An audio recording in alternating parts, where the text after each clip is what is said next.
Hello. I just want to preface this video by saying I'll mainly be showing footage from Rhythm Heaven Fever since it was the easiest game to record. I would love nothing more than to have a lot more footage of DS/Gold and Megamix, but I didn't want to subject you to too much shaky phone camera footage. Sorry I could not think of a better alternative, but this is still going to delve into Rhythm Heaven to the best of my abilities.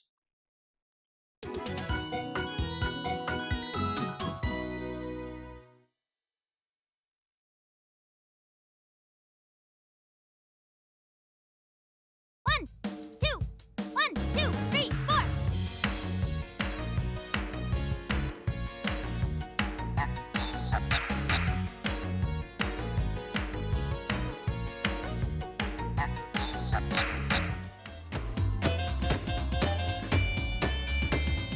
Ready and tap, tap, tap. Okay. Nice. 5 liver roll. 1, 2, 3, 4. 1. Ha! Well done. 6 liver roll. 1, 2, 3, 4. 1, 2. Ha! Yes. 7 liver roll. 1, 2, 3, 4. 1, 2, 3. Ha! Well done.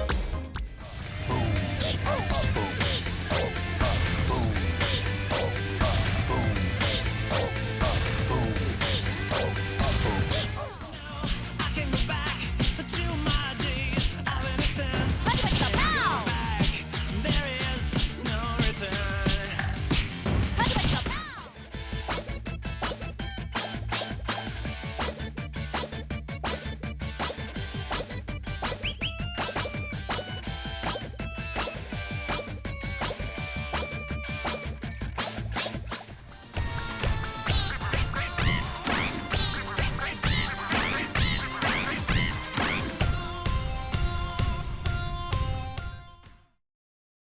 Hello, and welcome to Marcus Talks, and today I'll be talking about one of my favorite games, Rhythm Heaven, or Rhythm Paradise in Europe, or Rhythm Tengoku in Japan.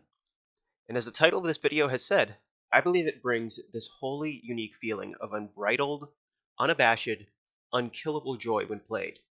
This is a feeling that I have experienced once before, and that game was Katamari Damacy, or Katamari Damashi, depending on how you pronounce it.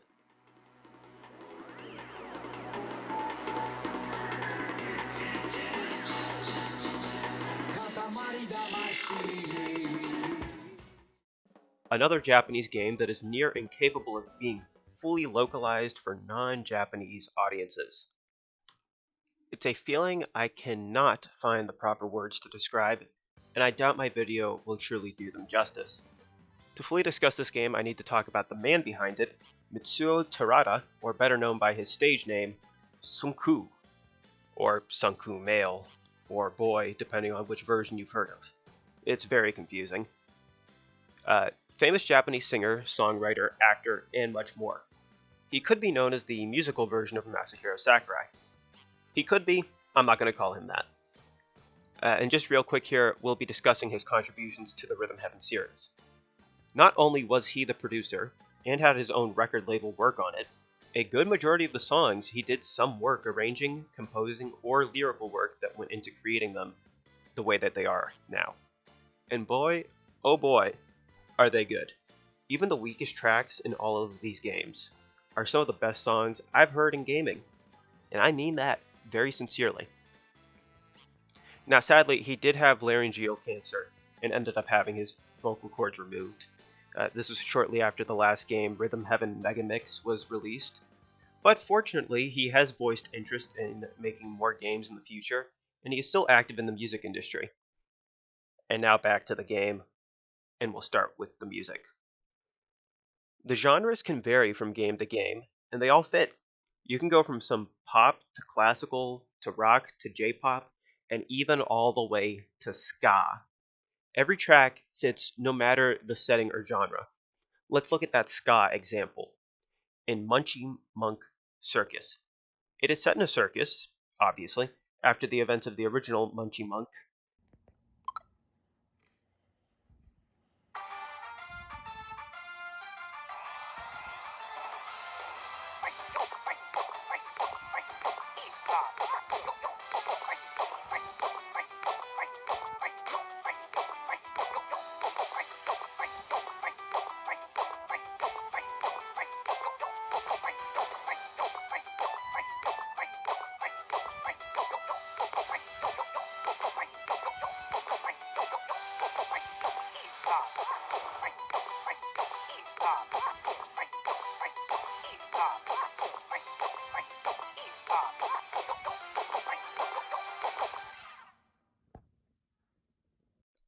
where you are a monk training to eat dumplings or eggs, depending on which localization you're playing.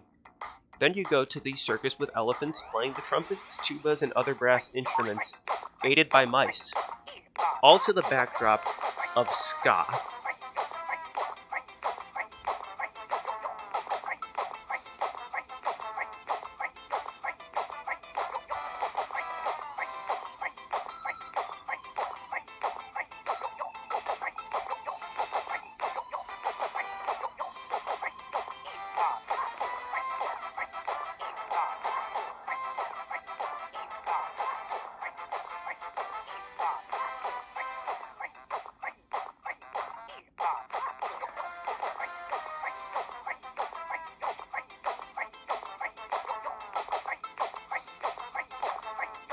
Ska, the genre that died too young.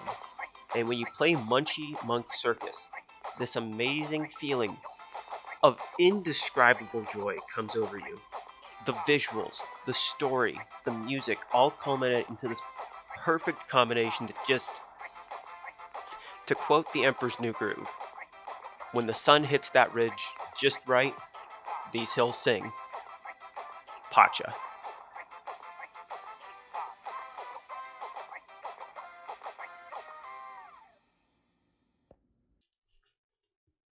Another example is Lockstep.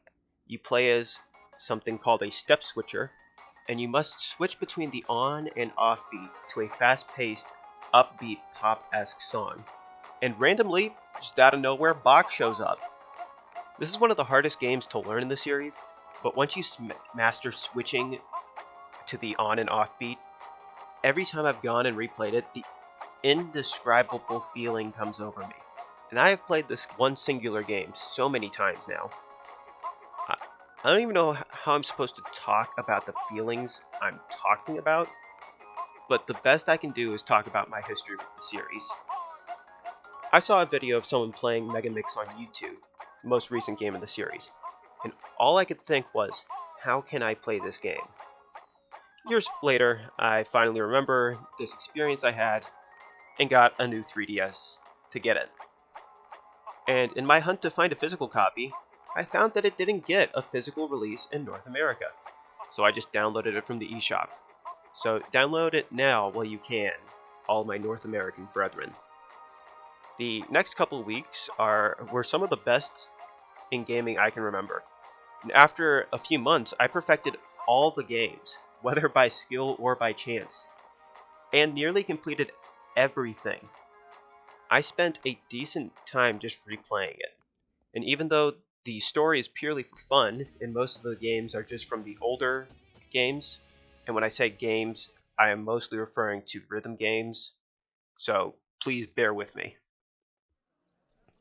This was the best way to be introduced to the Rhythm Heaven series. Fast forward, I go on my 3DS conquest to build my game collection, and I find a copy of the Japanese release of Rhythm Heaven for the DS, the first to release in North America, but not the first game. And out of curiosity, I had to have it. And now we're fast forwarding another year later, it seems. I purchased Rhythm Heaven Fever on the Wii U eShop. Also get it while you can, because physical copies of Rhythm Heaven Fever for the Wii ain't cheap. It can range from like $100 just for a game on the Wii. So I play this game, and with my Megamix experience, I came prepared, and I was still challenged by it. And so many games that were new to me that brought on the indescribable feeling.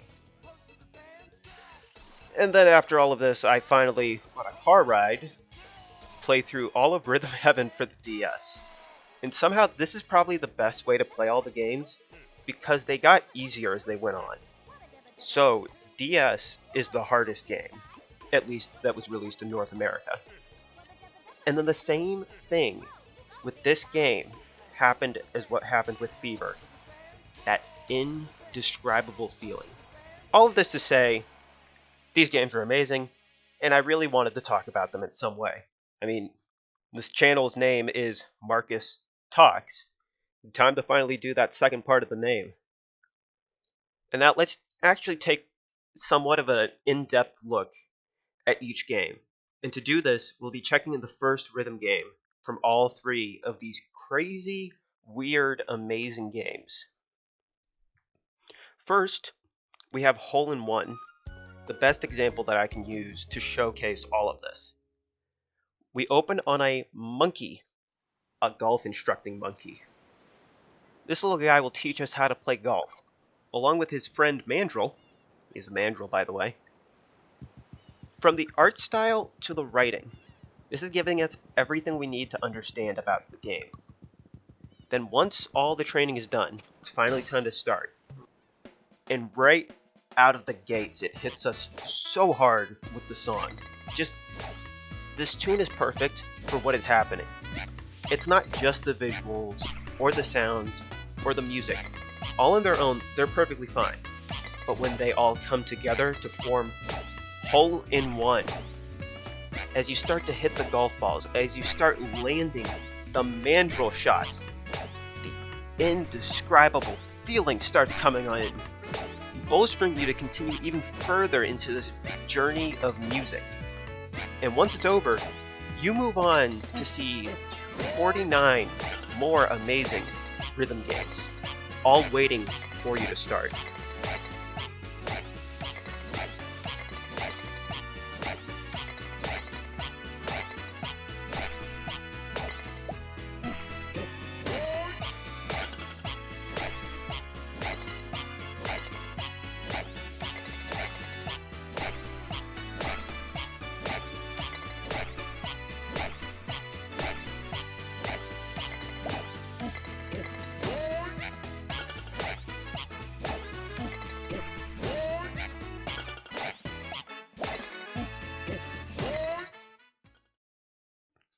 Second, we are going to look at Built to Scale DS.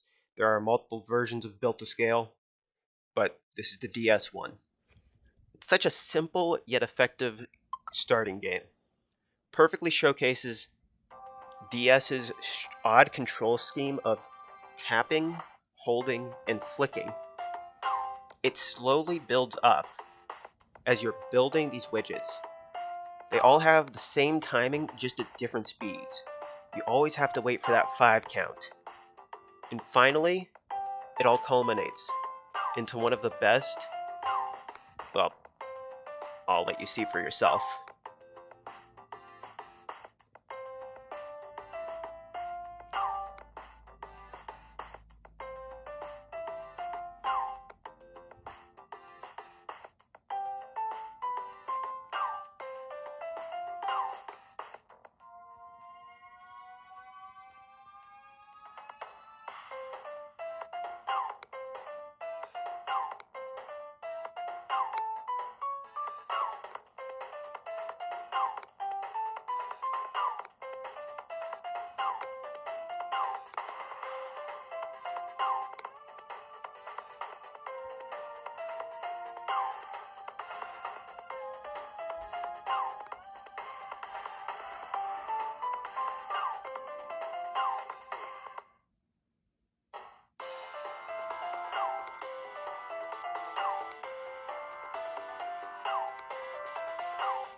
And third, we have Catchy Tune.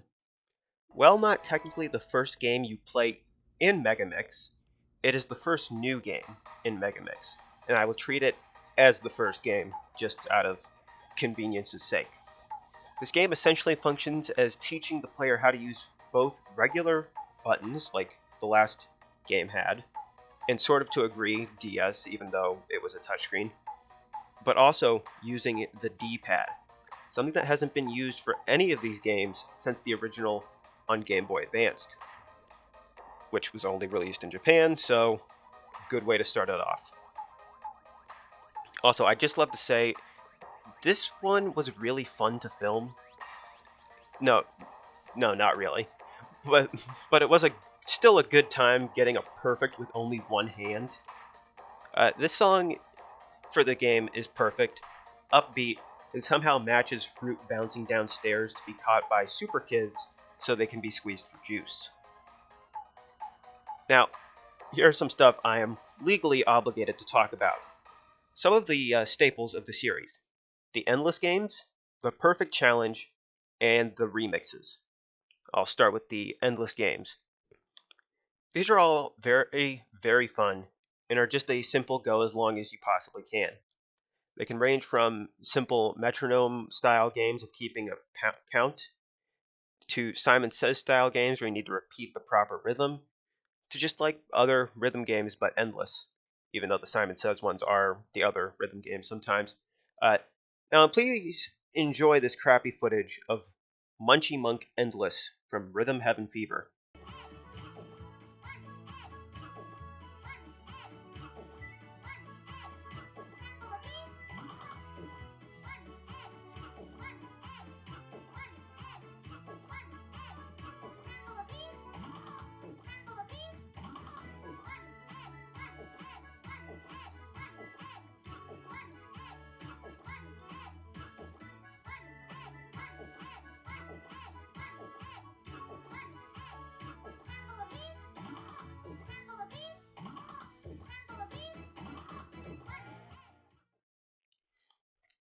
Now, this is not like regular Munchy Monk, but it is almost as fun and mesmerizing.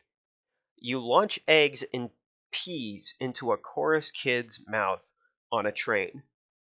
Yep, that's about it. It's great. Nothing else to say, just look at the footage. Now we have Tunnel from DS. It's just a simple keep and count of 1, 2, 1, 2, 1, 2 on a cowbell over and over again. This one does get a little monotonous, but it does it in the right way. The song is so simple but keeps the game interesting as there are parts where the music will throw your timing off. Then you go into tunnels, real original, I know, and the music will get really quiet or just stop entirely, even further throwing your timing off. Then whoever this woman is will give you the stink eye when you mess up the timing, and will outright pull over if you fail.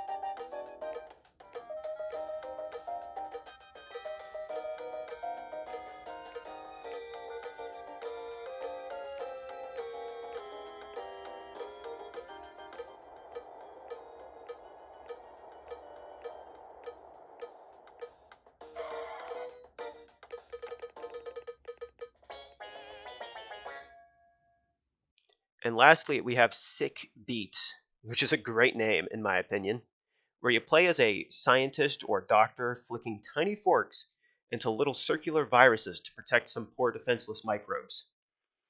This one plays a lot like one of the normal rhythm games and has an awesome song to boot. It's really funky, jivin', other adjective for music. It also has some interesting techniques you can pull off, like shooting two forks on the same beat to hit two separate viruses.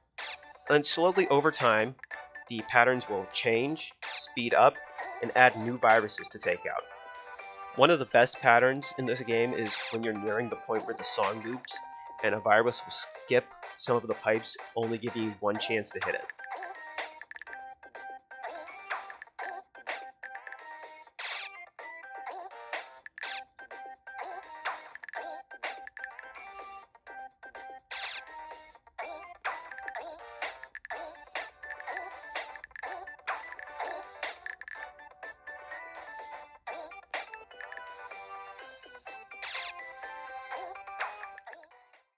Now for the remixes. A simple challenge where all the games you've played are combined into a chimera of new music and odd themes. Like most of the games have one with a tropical theme, a city theme, some Japanese theme, obviously. Megamix had the most interesting themes, one themed around oranges and orange juice, one themed around donuts, one themed around bees, etc. And the new songs fall into two categories: completely new music, as in a song made completely originally for this remix, and then remixing the songs of the games that are in the remix. Like just trying to make it like a big medley of you playing through all these games. Both are equally great, and I have nothing negative to say about these. Except for Fever's Remix 10 fake out ending, and its second fake out ending like 2 seconds after the first.